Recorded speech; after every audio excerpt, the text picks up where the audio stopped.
The Adventure of the Bloodstained Dagger. It was a raw and foggy evening in November 1895, the sort of evening when the gas lamps in Baker Street burn with a dull and sullen glow, and the muffled roar of the traffic comes up to one as though from the bottom of a river. Sherlock Holmes and I had dined quietly together and were sitting by a cheerful fire in our old familiar sitting room at 221B. My friend, reclining in his armchair with his pipe between his teeth, had fallen into one of those fits of moody silence which were apt to seize him when no problem of sufficient interest engaged his marvellous faculties. For my own part, I was turning the leaves of a recent number of the British Medical Journal, though I confess my thoughts wandered more to the comfortable blaze than to the printed page. The clock upon the mantelpiece had just struck 9 when we heard the sharp clang of the bell, followed by hurried steps upon the stairs. A moment later, Mrs. Hudson ushered in Inspector Lestrade of Scotland Yard. The little detective looked cold and somewhat dispirited, his rat-like features pinched with the chill, his overcoat beaded with moisture from the fog. "Mr. Holmes, Dr. Watson," he began without preamble, "I'm sorry to disturb you at this hour, but I've a queer thing here that's fairly got us beaten at the Yard, and I thought you might care to cast an eye over it." Holmes's languid pose changed in an instant. He sat upright, his eyes gleaming with that eager alertness which told me the hound had scented game. "Beaten, Lestrade? That is indeed a novelty. Pray let us see this queer thing." Lestrade drew from under his arm a small parcel wrapped in coarse brown paper. He laid it upon the table and carefully unfolded the wrappings. Within lay a slender dagger, the blade crusted with dark, dried blood. It was an Italian dagger of exquisite workmanship, some 9 inches in the blade, narrow and triangular in section, with a hilt of carved ivory, delicately wrought in a pattern of Renaissance scrollwork.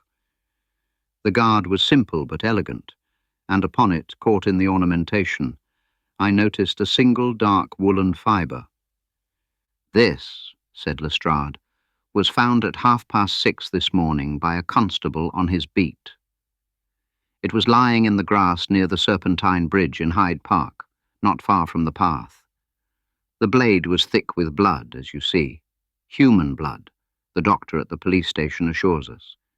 Yet there's no body, no report of any assault, no missing person whose description fits the circumstances.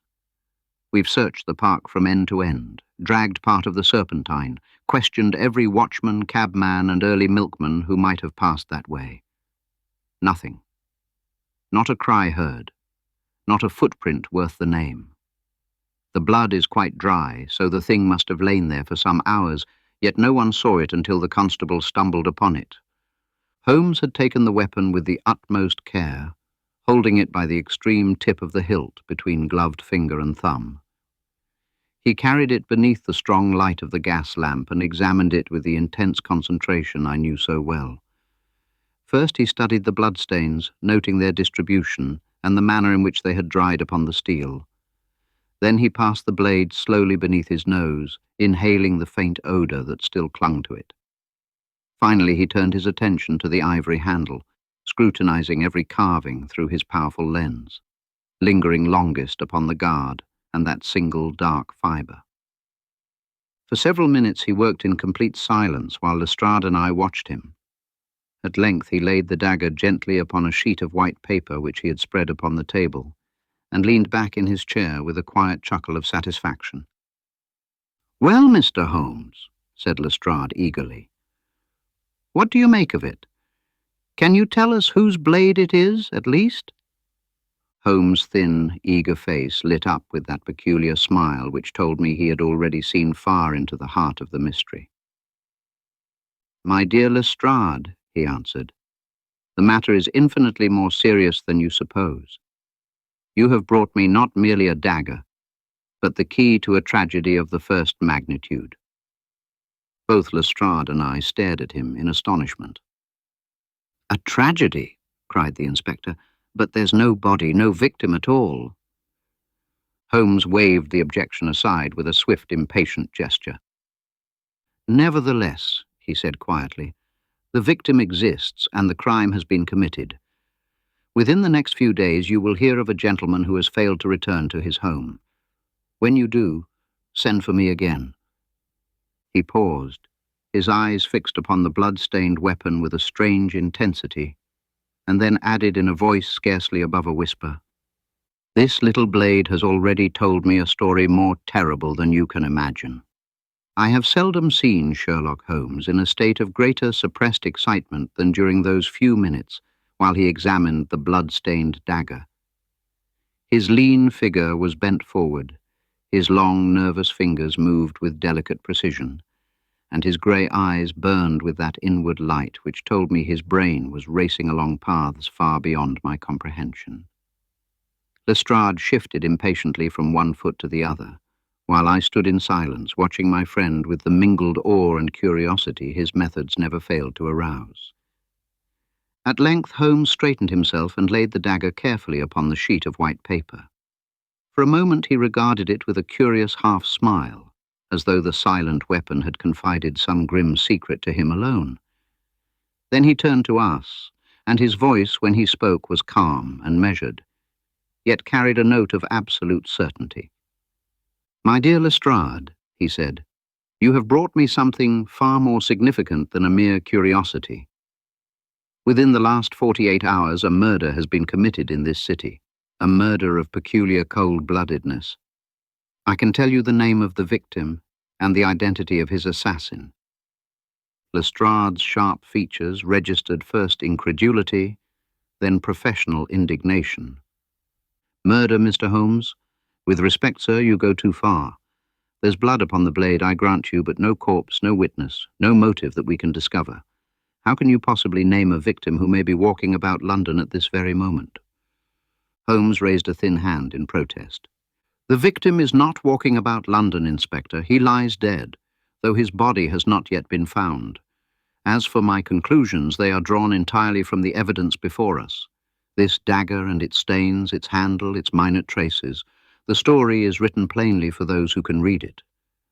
"Then read it to us, for heaven's sake," cried Lestrade. "If you know the murderer's name, let us lay him by the heels before he strikes again." Holmes shook his head with quiet decision. "No, Lestrade. That would be to spoil a demonstration far more convincing than any mere statement from me. The facts, when they emerge, must speak for themselves, unprompted and uncoloured by anything I might say now. Only thus can the full force of the evidence be appreciated."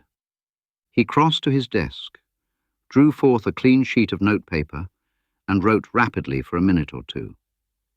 Then he folded the paper, placed it in a plain envelope, sealed it with wax, and pressed his signet ring into the soft surface. Turning to me, he held it out.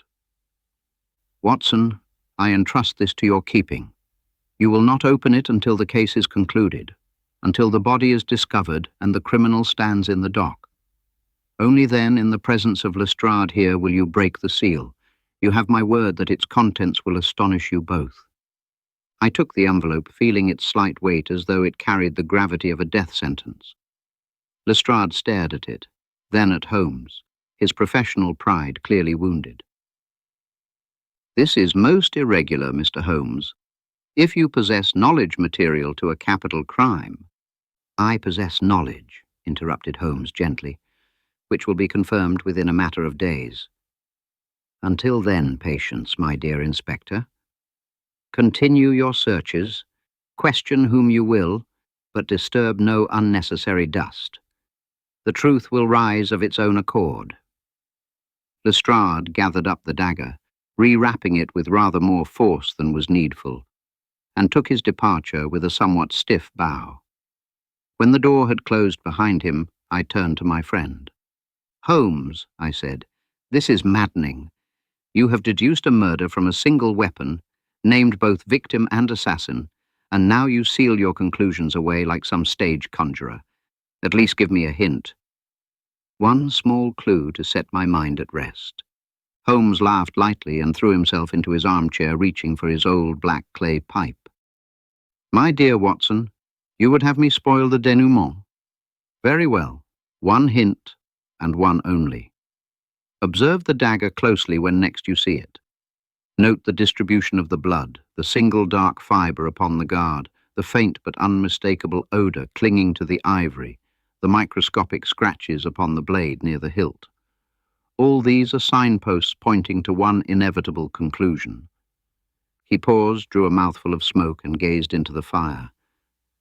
The man who wielded that dagger, he continued softly, did so with deadly purpose and with a knowledge of his victim's habits, intimate enough to ensure success. The crime was no chance encounter in the park, but a carefully planned execution. The dagger itself belonged to the murdered man, stolen from him some time ago and turned against him in the final reckoning. I stared at him, the envelope heavy in my hand. "And the murderer?" I asked. Holmes's eyes gleamed in the firelight. "A man of culture and refinement, Watson. One who moves in the same circles as his victim, who shares his passions, and who has nursed a deadly grudge these many months. But there, I have said too much already. Let us wait upon events." He relapsed into silence, puffing thoughtfully at his pipe, while I sat turning the sealed envelope over and over, wondering what terrible names were written within its folds, and what dark drama of passion and betrayal lay hidden behind the stains on that slender Italian blade. The following morning broke cold and raw, with a thin mist hanging over the streets and the promise of frost in the air. Sherlock Holmes was up before the dawn, moving about our sitting room with that restless energy which told me he had scarcely slept. I found him already dressed in his long mouse-coloured overcoat, consulting his pocket watch and glancing impatiently at the clock upon the mantel. "Come, Watson," he cried as I entered. "We must be at the scene before the sun has burned away the last traces of dew. Lestrade will meet us there with his men."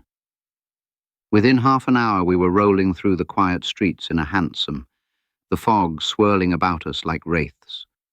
Hyde Park, when we reached it, lay silent and deserted, the bare trees dripping moisture, the Serpentine a sheet of dull pewter beneath the grey sky.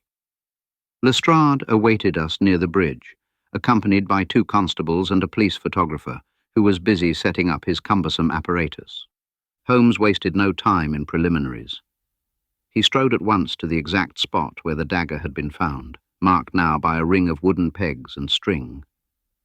For some minutes he moved slowly over the grass, his lens in one hand, his eyes fixed upon the ground. Then, with a sudden sharp exclamation, he beckoned us to follow him some 20 yards away, to a dense clump of laurel bushes that bordered the path. "Here," he said, pointing to the soft earth beneath the bushes. "Observe the impressions, faint but unmistakable. 2 sets of footprints, one made by a man of medium height wearing narrow, well-polished boots with pointed toes, the other by a heavier man in broader boots with iron tips upon the heels. The lighter prints are deeper at the toe, indicating that the wearer was running, or rather, being dragged. See how the heel marks are almost absent in places." He traced the course with his finger.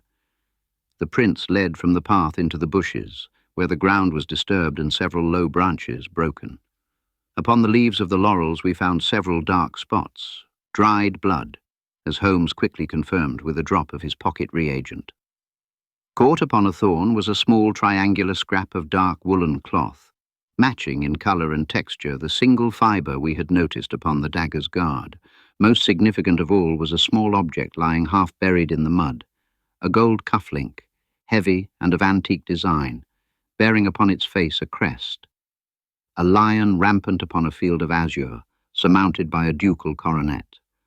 Holmes picked it up with great care, examined it through his lens, and then slipped it into his waistcoat pocket with a quiet smile of satisfaction. Lestrade, who had been watching these proceedings with growing impatience, could contain himself no longer. "All very interesting, Mr. Holmes," he said. "But where is the body? We've searched every inch of the park, dragged the lake, questioned every soul who might have passed this way. If a man was stabbed and dragged into those bushes, where is he now?" Holmes rose to his feet and looked about him with that keen, sweeping glance I knew so well. "The murder did not take place here, Lestrade," he answered. "This is merely the scene where the weapon was abandoned and certain traces deliberately or accidentally left. The actual crime was committed elsewhere, and the body has been removed. The footprints tell us that the victim was brought here unconscious or dead, and the dagger placed nearby to suggest that the deed was done upon this spot." "But why?" demanded the inspector. "To mislead the police, naturally. A clever touch, but not clever enough. The soil upon the victim's boots, when we find him, will not match this part of the park. Mark my words.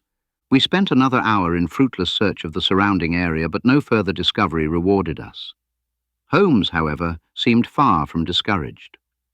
On our return to Baker Street, he spread his ordnance maps upon the table, consulted his indexed commonplace books, and dispatched a perfect fusillade of telegrams. The afternoon brought its reward. Shortly after 4 o'clock, a messenger delivered a note from Lestrade. Holmes read it aloud. "Mr. Felix Armitage, collector of 14 Campden Grove, Kensington, failed to return home night before last. Household believed him to be staying at his club. Description: age 52, height 5 feet 9 inches, slender build, dark hair greying at temples, dressed in evening clothes with dark overcoat, known to wear gold cufflinks bearing family crest, lion rampant azure." Holmes tossed the note across to me with a triumphant laugh. "There, Watson. The game begins in earnest. Tomorrow morning we shall call upon Campden Grove, and I fancy we shall find that Mr. Felix Armitage is the owner of a very remarkable collection of antique arms, including, unless I'm much mistaken, a Florentine dagger with an ivory hilt carved in Renaissance pattern." He leaned back in his chair, his fingertips pressed together, his eyes half closed in that familiar pose of intense concentration. "The net tightens," he murmured. "The hunter becomes the hunted. But we must move carefully, for our adversary is no common criminal. He is a man of education and taste, one who kills not from sudden passion, but from cold and calculated motive, and he believes, poor fool, that he has covered his tracks." I glanced at the sealed envelope which still lay upon the mantelpiece and felt a thrill of anticipation mingled with dread. Whatever terrible secrets it contained, they were drawing inexorably closer to the light. The following forenoon saw us alighting from a four-wheeler before a substantial red brick house in Campden Grove, Kensington, a quiet, respectable street where the dwellings spoke of solid comfort rather than ostentatious wealth. The maid who answered our ring looked pale and anxious. She informed us that Miss Armitage was at home and would receive us at once. We were shown into a drawing-room furnished with quiet good taste, its walls adorned with a number of fine watercolours and several glass cases containing specimens of antique silver. Presently the door opened and there entered a lady of middle age, tall and slender, with a face that bore the marks of refined intelligence now clouded by deep anxiety. Her eyes were red from recent weeping, yet she retained a composure that spoke of natural strength of character. "Mr. Sherlock Holmes?" she said, extending her hand. "The servant mentioned your name. I am thankful that you have come, for I'm in sore need of help. My brother, Mr. Felix Armitage, has not been seen since the evening before last." Holmes bowed with that courteous gravity he reserved for distressed clients. "Pray compose yourself, madam, and tell us the circumstances as precisely as you can." Miss Armitage seated herself and began her story. Her brother, she explained, was a bachelor of scholarly tastes, whose chief passion was the collection of antique arms and curiosities, particularly those of the Italian Renaissance. He was a man of regular habits, seldom absent from home after nightfall, and always punctilious in informing her of his movements. On the evening in question, he had received a note by the last post which seemed to agitate him considerably. After reading it, he informed her that he must go out upon a matter of urgent business connected with his collection, and that he might be late returning. He left the house at about 8:30, dressed in evening clothes beneath a dark overcoat, wearing the gold cufflinks that had belonged to their father. He promised to send word if he should stay at his club, she continued, but no message came. Yesterday morning I grew uneasy. By evening I was seriously alarmed. I communicated with the police, and this morning Inspector Lestrade called and informed me that certain articles had been found in Hyde Park which might have some bearing upon the case. He was most guarded in his speech, but I gathered that something terrible may have befallen my brother. Holmes listened with the closest attention, his fingertips pressed together, his eyes fixed upon her face. "May we see your brother's collection, Miss Armitage?" he asked when she had concluded. She led us at once to a large room upon the first floor, which had been fitted up as a private museum. The walls were lined with cabinets of polished walnut, and in the centre stood several glass cases upon pedestals. Within them reposed a most remarkable assemblage of antique weapons, jewelled rapiers, damascened poniards, wheel-lock pistols, and a score of exquisite daggers of every period. My friend's eyes gleamed as he surveyed this treasure house, moving from case to case with the keen appreciation of a connoisseur. At length he paused before one particular case. Upon its velvet lining lay a dozen choice specimens, each with its neatly lettered label. One space, however, was conspicuously empty. The label beneath it read, "Florentine Dagger, circa 1570, ivory hilt carved with Renaissance scrollwork, blade of triangular section."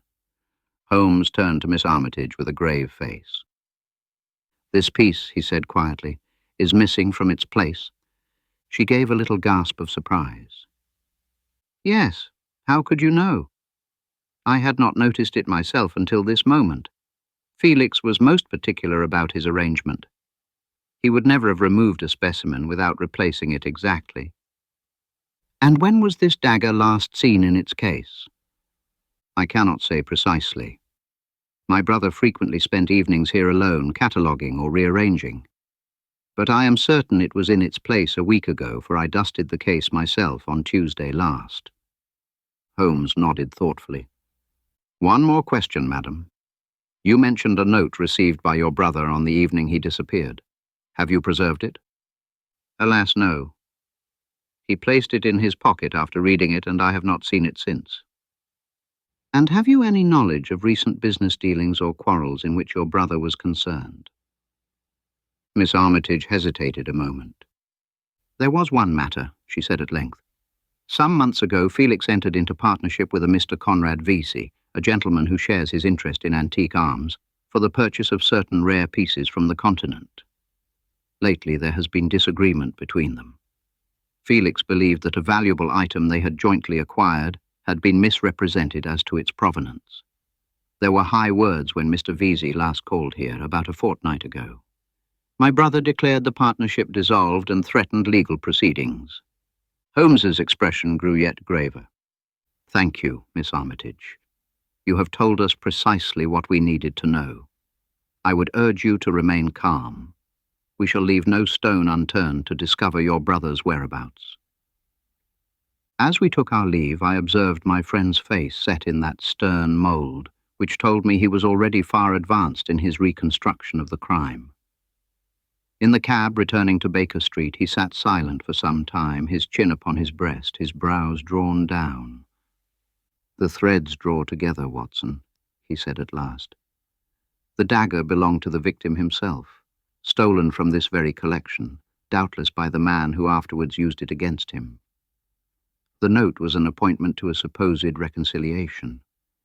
The murderer chose the park as the apparent scene of the crime in order to mislead pursuit, but he overlooked the cufflink, and he could not disguise the nature of the wound or the traces upon the blade itself."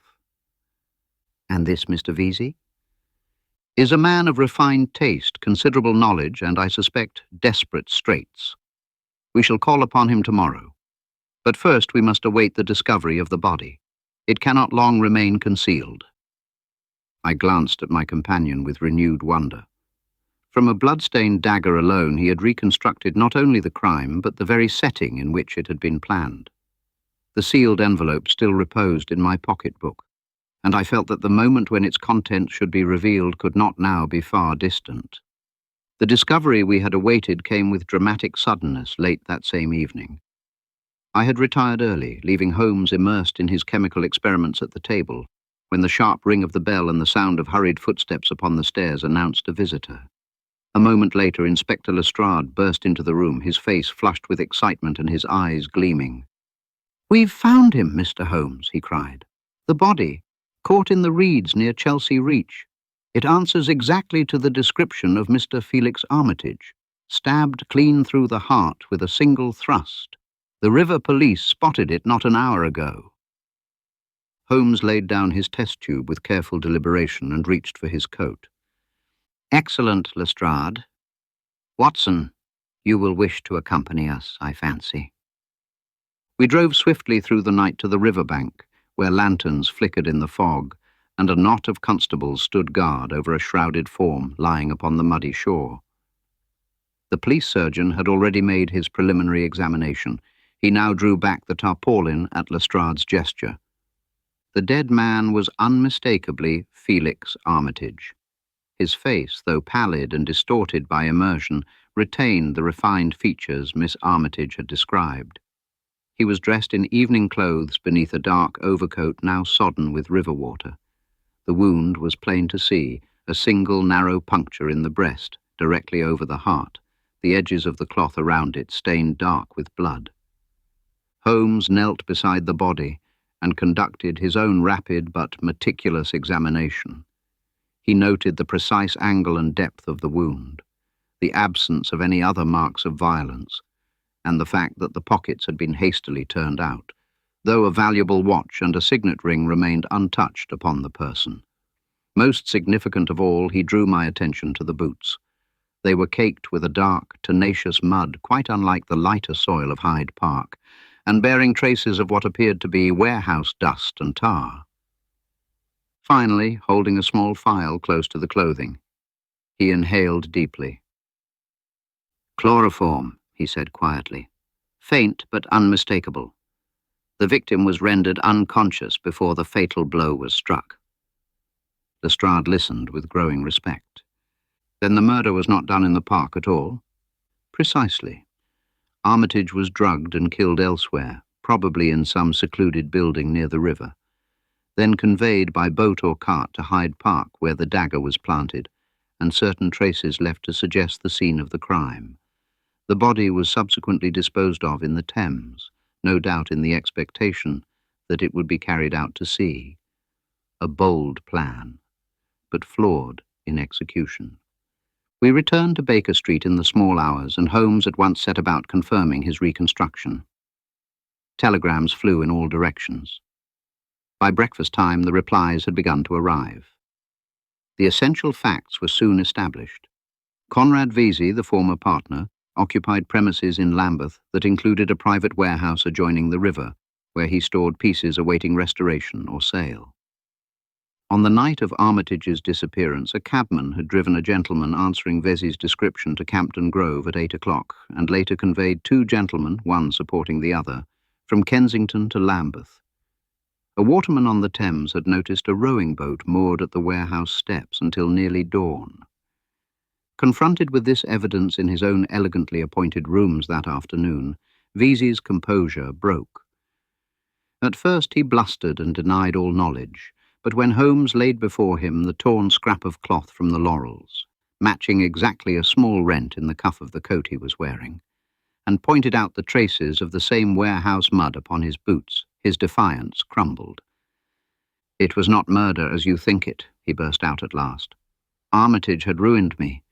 He accused me of forging the provenance of the Medici poniard we purchased together, a lie born of jealousy. He threatened exposure, the loss of my reputation, imprisonment perhaps. I invited him to the warehouse to show him certain papers that would prove my innocence. We argued. He grew violent. I had the dagger in my hand, taken from his own collection weeks before, as surety against his threats. In the struggle, he fell upon the blade. It was accident, self-defense." Holmes regarded him with cold disdain. A struggle in which your opponent was first rendered unconscious by chloroform. An accident in which the body was then transported across London and the weapon deliberately abandoned in Hyde Park. No, Mr. Vesey. You planned this crime with care, and you would have succeeded but for certain small oversights, the lost cufflink, the fibre upon the guard, the mud upon the boots. Vesey sank into a chair, his face ashen, all fight gone from him. Lestrade formally charged him with wilful murder, and he was led away without further resistance. As the door closed behind them, Holmes turned to me with a weary smile. The net has closed, Watson. A sordid enough tale, greed and betrayal masked by scholarly refinement. Tomorrow we shall return the dagger to Miss Armitage, and with it, what comfort we may offer. I drew the sealed envelope from my pocketbook and laid it upon the table. And this, Holmes? He nodded. Yes, the final proof. Let us summon Lestrade tomorrow evening, and the seal shall be broken. It was the following evening before Inspector Lestrade returned to Baker Street. The hour was late, the fog thicker than ever outside our windows, and the fire burned bright in the grate, casting long shadows across the familiar room. Holmes sat in his armchair, his violin upon his knee, drawing from it a low and melancholy air. I occupied my accustomed place opposite him, the sealed envelope lying upon the small table between us.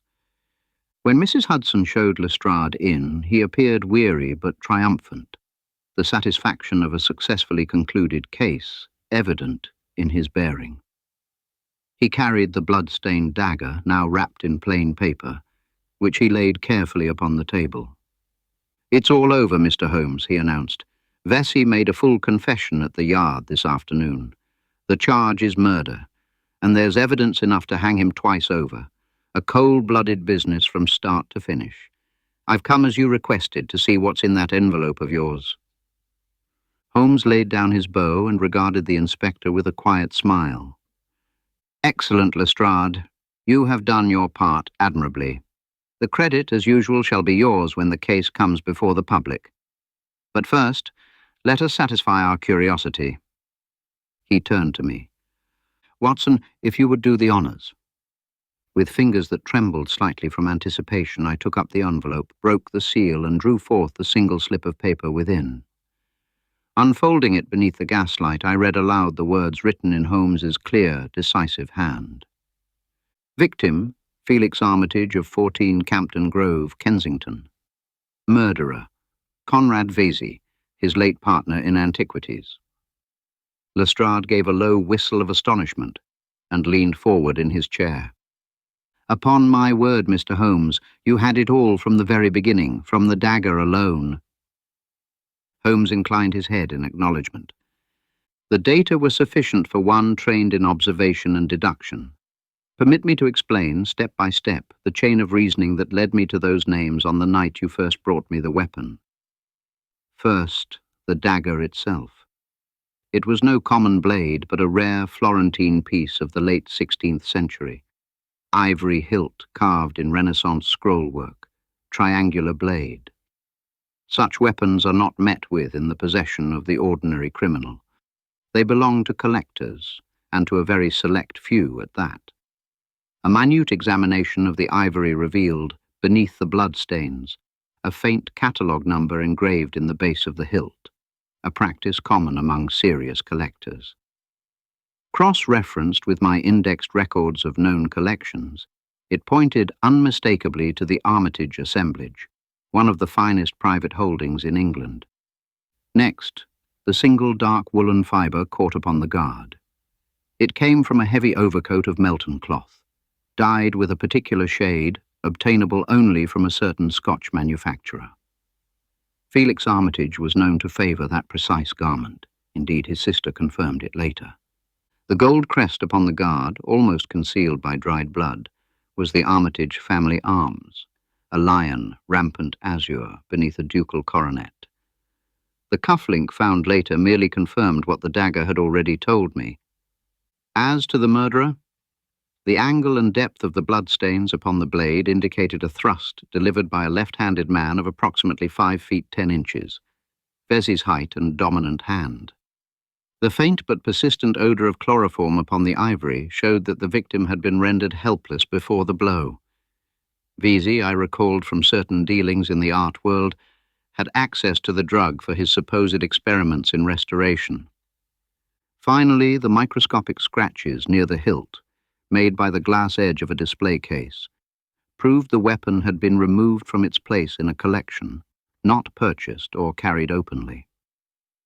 All these points, taken together, admitted of only one interpretation.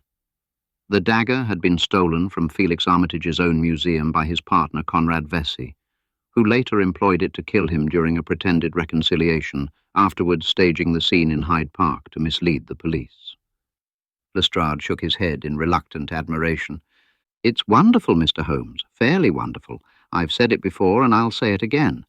You see what others only look at, though I confess I'll never understand how you do it." Holmes shrugged his shoulders with a deprecating laugh. "A lifetime of careful observation and the application of logical method, that is all. The trained mind perceives connections where the untrained sees only isolated facts." The inspector rose to take his leave, gathering up the dagger for evidence. "Well, gentlemen, I'll bid you good night. The Yard will sleep easier knowing another dangerous man is behind bars." When the door had closed behind him, I turned to my friend. "A remarkable triumph, Holmes. From a single blood-stained weapon to the full reconstruction of a cunning crime."